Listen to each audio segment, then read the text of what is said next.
imagine le contexte. Notre apprenant a suivi la formation feedback chez SkillsD. Il a compris que pour donner un bon feedback, il y a des étapes structurées et il veut s'entraîner à développer cette nouvelle compétence. Et justement, il a un cas précis en tête, il veut s'entraîner à donner un feedback à un collaborateur. Mais il ne veut pas que cet entraînement soit trop éloigné de la réalité. Non, au contraire, il veut que ce soit hyper crédible et hyper proche de l'entretien qu'il va véritablement vivre avec son collaborateur. Vous avez entendu parler des fameux GPTs. Ce sont les fameux bots que vous pouvez créer vous-même si vous êtes l'heureux détenteur d'une licence payante ChatGPT.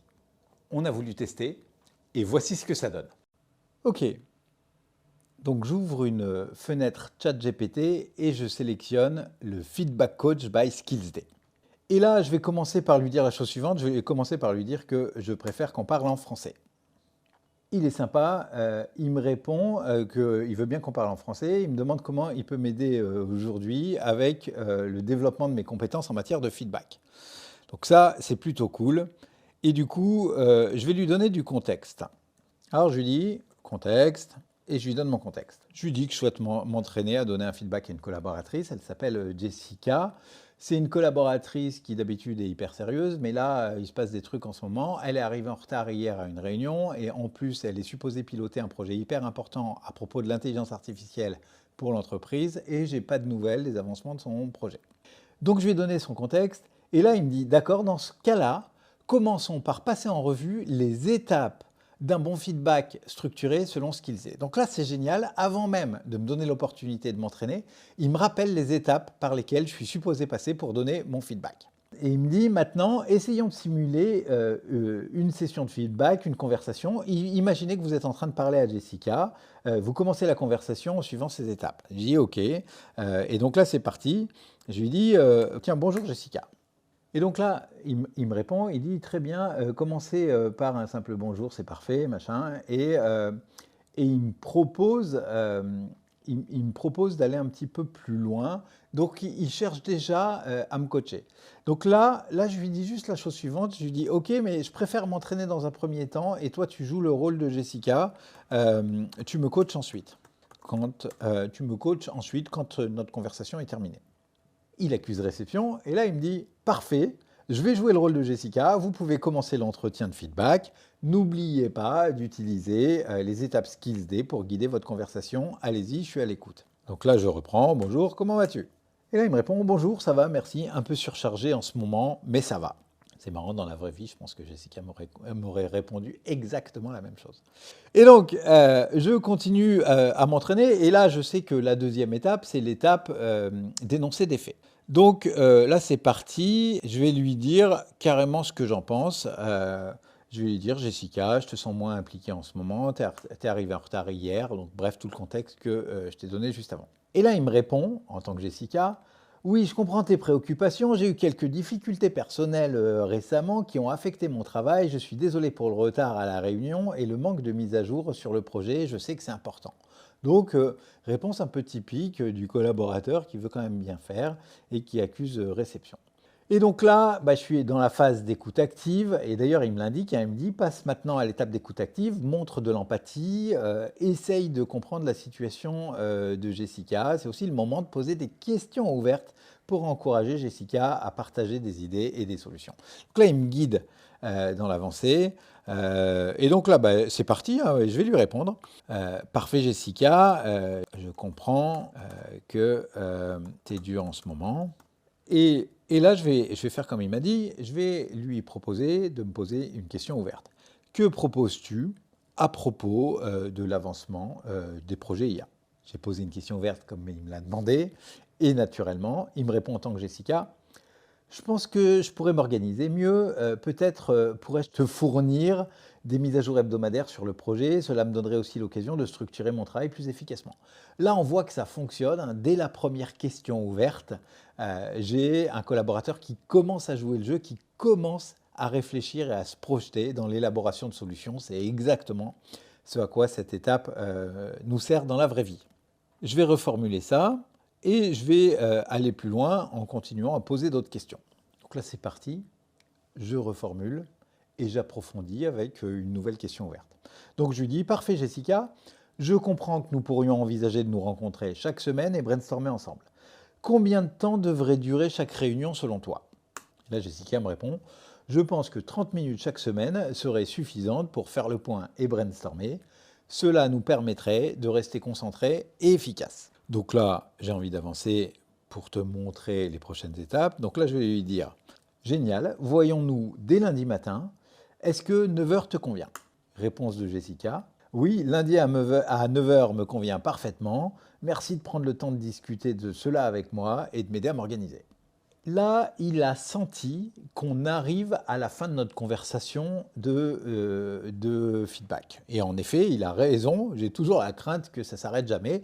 Mais là, il a bien senti qu'on arrive au bout. Et du coup, il me dit la chose suivante. Il me dit, maintenant, en tant que votre coach en feedback, je voudrais souligner que vous avez bien suivi les étapes de Skills Day.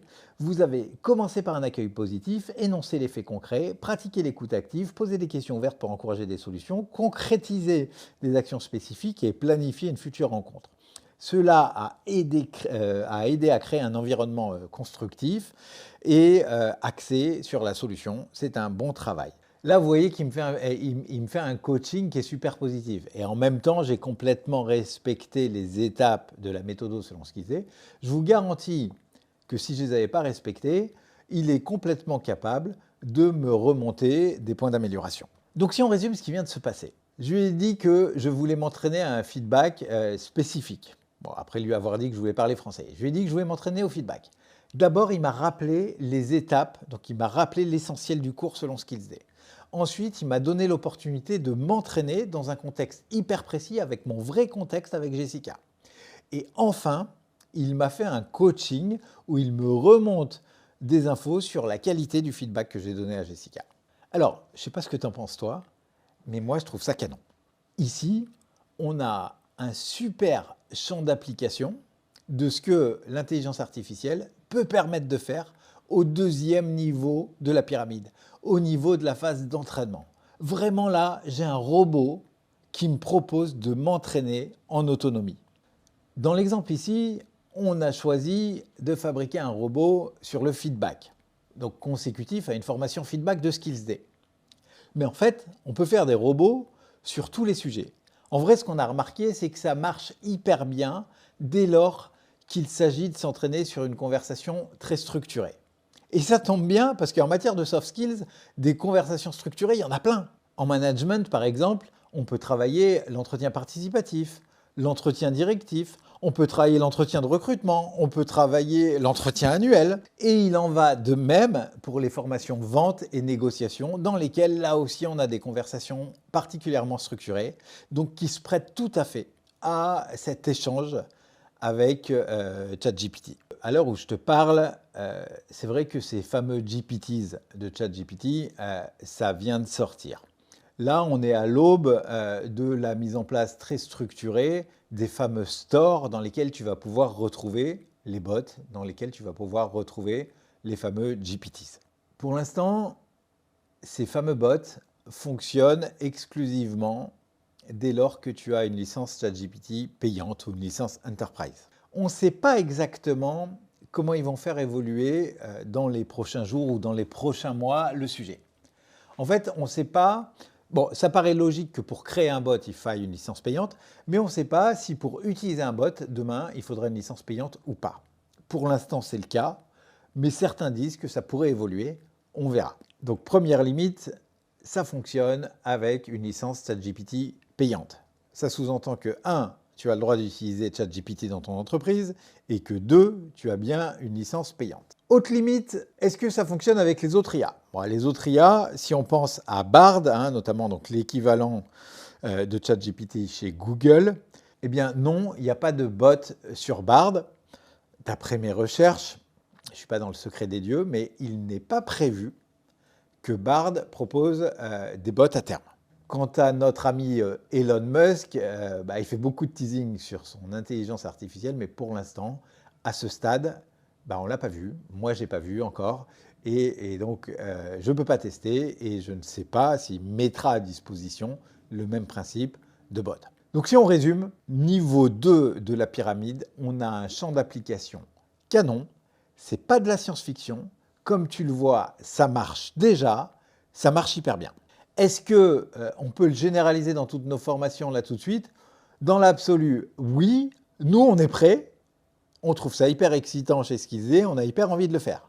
La question c'est, est-ce que le marché est prêt? Est-ce que nos clients sont détenteurs de ces fameuses licences? Donc je ne sais pas à quelle vitesse on pourra généraliser, mais si toi tu as une licence ChatGPT payante, alors allons-y, on peut en parler parce que nous on est à fond pour créer tous les bots d'entraînement liés à nos formations.